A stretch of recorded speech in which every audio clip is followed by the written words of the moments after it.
Hello everyone. After chapter number 3 of part B हम लोग part A पर चलते हैं। पार्ट ए को लेने के पीछे रीज़न क्या है कि पार्ट बी का जो चैप्टर्स हैं वो सभी प्रैक्टिकली बेस्ड हैं, सो दैट आप उसे अच्छे से समझ नहीं पाएंगे अगर मैं आपको सिर्फ थियोरेटिकल पैटर्न भी बताऊंगी तो जो पार्ट ए के कुछ थियोरेटिकल पैटर्न्स वाले चैप्टर्स हैं हम उन्हें डिस्कस कर लेते हैं। पार्ट ए में चैप्टर नंबर 1 लेकर चलते हैं, जो हम लोगों ने 9th क्लास में भी पढ़ा था। 9th क्लास में हम लोगों ने स्किल फर्स्ट पढ़ा था, अब उसका एडवांस फॉर्मेट आप पढ़ेंगे कम्युनिकेशन स्किल सेकंड। चैप्टर 1 का सेशन 1 पढ़ रहे हैं हम लोग। सेशन 1 कह रहा है knowledge of various methods of communication. Sorry, मैं यहाँ पर सेशन 1 का नाम मेंशन करना भूल गई हूँ, आप लिख लेना। सेशन 1 नेम है knowledge of various methods of communication. ठीक है, इस कंप्लीट सेशन में हम पहले इंट्रोडक्शन पे देख लेते हैं कि इस कंप्लीट सेशन में आपको क्या बताया है। कंप्लीट सेशन में आपको बहुत सारे मेथड्स बताए हैं कम्युनिकेशन करने की। कम्युनिकेशन आप अच्छे से समझते हैं। कम्युनिकेशन का मीन्स अपनी थॉट्स, अपने व्यूज़, अपने आइडियाज़ को मल्टीपल पर्सन्स के बीच में उन्हें देना, मतलब पास ऑन करना, है ना। किसी भी फॉर्मेट में हम उस इंफॉर्मेशन को पास करना चाहते हैं मल्टीपल यूजर्स के बीच में, मल्टीपल पीपल्स के बीच में। ठीक है, अब वो इंफॉर्मेशन या वो डेटा पास करने के लिए हमारे पास बहुत सारे मोड्स होते हैं, मेथड्स होते हैं। वो अलग अलग मोड्स और मेथड्स कम्युनिकेशन का बेस बनते हैं। ठीक है, जिसकी सहायता से हम लोग अपने थॉट्स और आइडियाज़ को कन्वे कर सकते हैं in front of any kind of people. ठीक है, नेक्स्ट, ये तो हो गई हमारी इंट्रोडक्शन की बात कि इस सेशन में हमसे क्या पूछा गया है। अब हम जिस टाइम पे बात कर रहे हैं कि अब जब कम्युनिकेशन हो रहा है तो कम्युनिकेशन का मतलब जो भी सेंडर है, सेंडर से रिसीवर के बीच में कोई भी इंफॉर्मेशन, कोई भी डेटा का पास होना, और उस डेटा और इंफॉर्मेशन के पास करने का मीडियम हो कोई भी एक सिंगल मेथड। ठीक है, दैट इज कॉल्ड कम्युनिकेशन। अब हम आगे टॉपिक पर आते हैं, methods of communication. There are various kind of methods of communication, so we can discuss any 3। First is verbal, then non verbal, then visual communication. आप लोगों ने 9th क्लास में भी बहुत अच्छे से इसे समझा था। वर्बल कम्युनिकेशन मीन्स ओरली हम लोग बोल कर जिस चीज को किसी पर्सन को एक्सप्रेस करते हैं, that is called oral communication. That means we can say that in words we can explain any kind of information, any kind of work, any kind of, मतलब जो रिटन फॉर्मेट ना होकर, ठीक है, हम लोग वर्बली अगर किसी को बताते हैं, that is called oral communication. अब ओरल कम्युनिकेशन में वर्बल कम्युनिकेशन में हम 2 तरीके से बोल सकते हैं। एक तो हम किसी लिखी हुई चीज को पढ़कर बताएं, एक हम किसी अपने थॉट्स और अपने आइडियाज को, जो माइंड के अपने थॉट्स और आइडियाज है, उन्हें हम एक्सप्रेस करें। ठीक है, तो आप इन्हीं को दोनों को वर्बल में ले सकते हैं क्योंकि हम सामने वाले इंसान को बोलकर बता रहे हैं। ठीक है, इसीलिए इसमें एग्जाम्पल में ये मेंशन किया है कि हम उसमें डिजिटल मीडिया को भी यूज में ले सकते हैं या फिर प्रिंटेड पेपर को भी यूज में ले सकते हैं, जिसमें बुक या फिर मेल सब चीजें आती हैं। ओके, अब हम बात करते हैं non verbal communication. Non verbal communication में जो इंसान सामने वाले इंसान के गेस्चर्स को, पोस्चर्स को, पिच वॉल्यूम को, वॉइस के पिच को, बॉडी लैंग्वेज को देखकर, उसके टोन को देखकर समझ सके कि सामने वाला इंसान इस टाइम पर क्या फील कर रहा है, मतलब वो अपनी फीलिंग को आपको एक्सप्रेस नहीं कर पा रहा है या आप बिना बोले उसकी फीलिंग को समझ जाएं, that is called non verbal communication. Okay, next हम बात करते हैं विजुअल कम्युनिकेशन। विजुअलिटी मीन्स दिखाना, दर्शाना।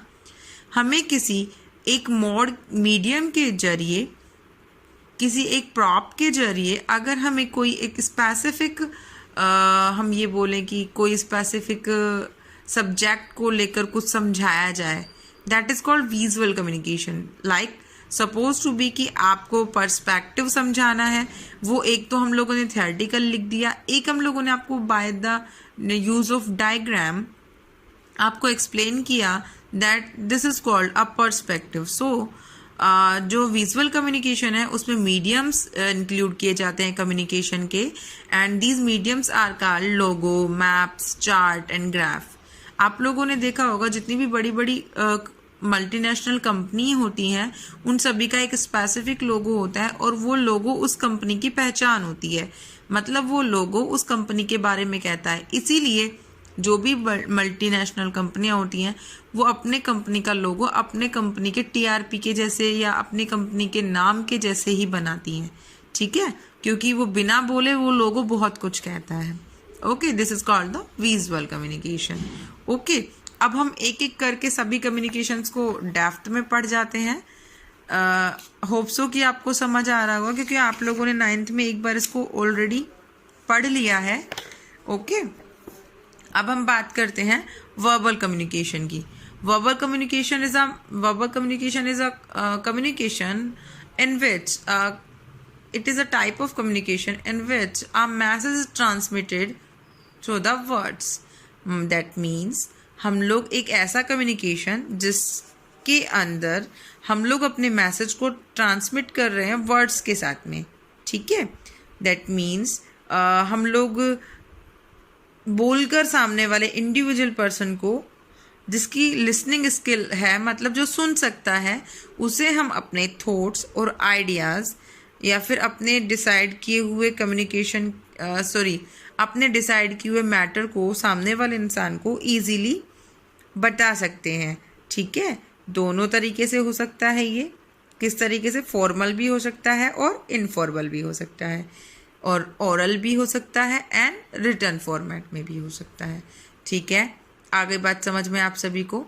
फॉर्मल और नॉन फॉर्मल मीन्स हम लोग जनरली भी ऐसे कम्युनिकेशन करते हैं, और हम लोग कोई सेमिनार्स वगैरह, कोई पार्टी वगैरह ज्वाइन करते हैं, या कोई बिजनेस पर्सपेक्टिव से रिलेटेड कोई ऐसा मीटिंग ज्वाइन करते हैं, तो वहाँ पर भी वर्बल कम्युनिकेशन इफेक्टिवली यूज़ में आता है। नेक्स्ट अपन बात करते हैं अपने सेकंड कम्युनिकेशन की। This is called the oral communication, ठीक है। वर्बल में दोनों चीज़ें आती हैं, रिटन फॉर्मेट में आता है और ओरल फॉर्मेट भी आता है, ठीक है। अब हम ओरल कम्युनिकेशन की बात करते हैं।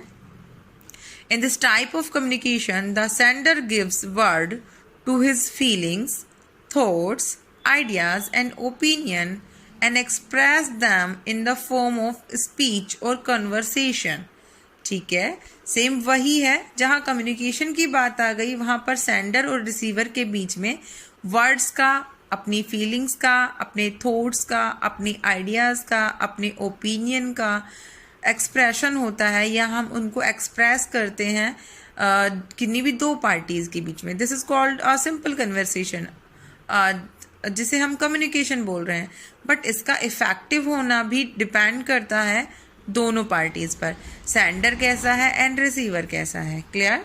सपोज टू बी कि आप सामने से कोई भी कम्युनिकेशन तब ही गुड माना जाता है जब दोनों पार्टीज़ उसे इफ़ेक्टिवली अप्लाई करें।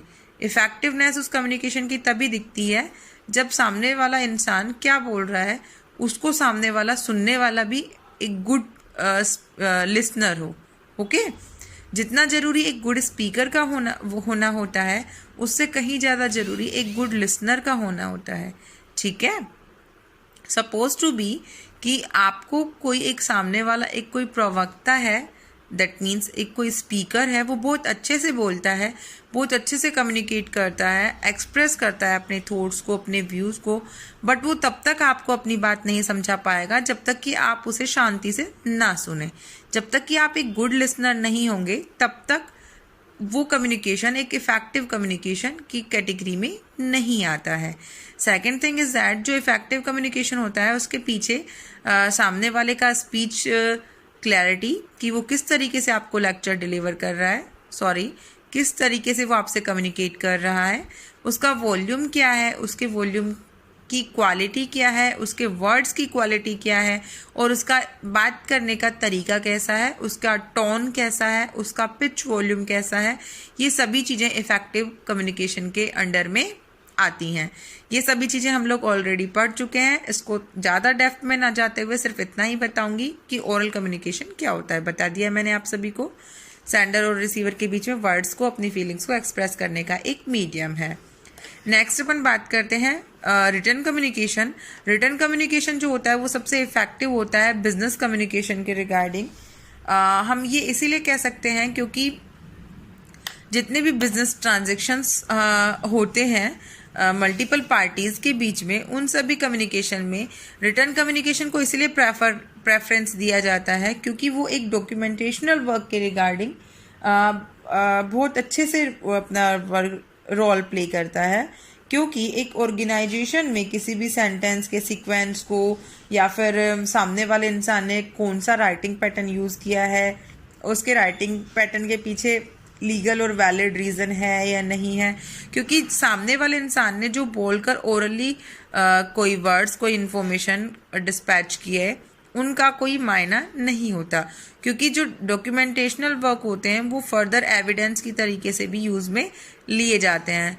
सो दैट एक हम ये बोल सकते हैं कि बिजनेस कम्युनिकेशन के रिगार्डिंग रिटर्न कम्युनिकेशन सबसे ज़्यादा यूज़ में आता है।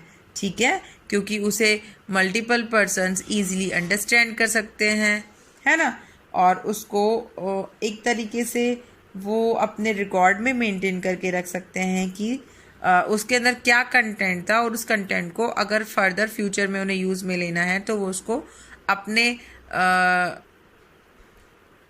हम ये बोल सकते हैं कि वो अपने फ़ायदे के लिए भी उसे यूज़ में ले सकते हैं। ठीक है, और हमारे पास भी लाइक एज अ एविडेंस वो सेव रहता है कि हाँ हमने ऐसा कहा था, ऐसा नहीं कहा था। ठीक है, सो ये तो हो गए हमारे मोड्स कम्युनिकेशन के। नेक्स्ट कल मैं आपको बताऊंगी इनके एडवांटेज और डिसएडवांटेज, क्या क्या एडवांटेज हैं, क्या क्या डिसएडवांटेज हैं। आज हम लोगों ने पढ़े थे वर्बल कम्युनिकेशन के ये तीनों मोड्स पढ़े थे। ठीक है, कल इसके बाद वाला पढ़ेंगे। और बच्चों प्लीज़ आप लोग क्वेरी नहीं करते हैं तो मैं ये समझ रही हूँ कि आपको सब कुछ आता है, मैं जो भी बता रही हूँ आपको अच्छे से समझ में आ रहा है। ठीक है, वर्क अपना सेंड कर दीजिए। पर मेरे पर्सनल नंबर पर बहुत कम बच्चों के वर्क आए हैं। और हाँ, मैंने ग्रुप में आपको आंसर की डिस्पैच कर दी है, जो 25 ऑफ अप्रैल को मैंने आपको वर्कशीट दी थी। ओके, उसके आंसर की आपको प्रोवाइड कर दी गई है। सो क्रॉस चेक कर लें और उस वर्कशीट को अपनी नोटबुक में नोट डाउन कर लें। Thank you.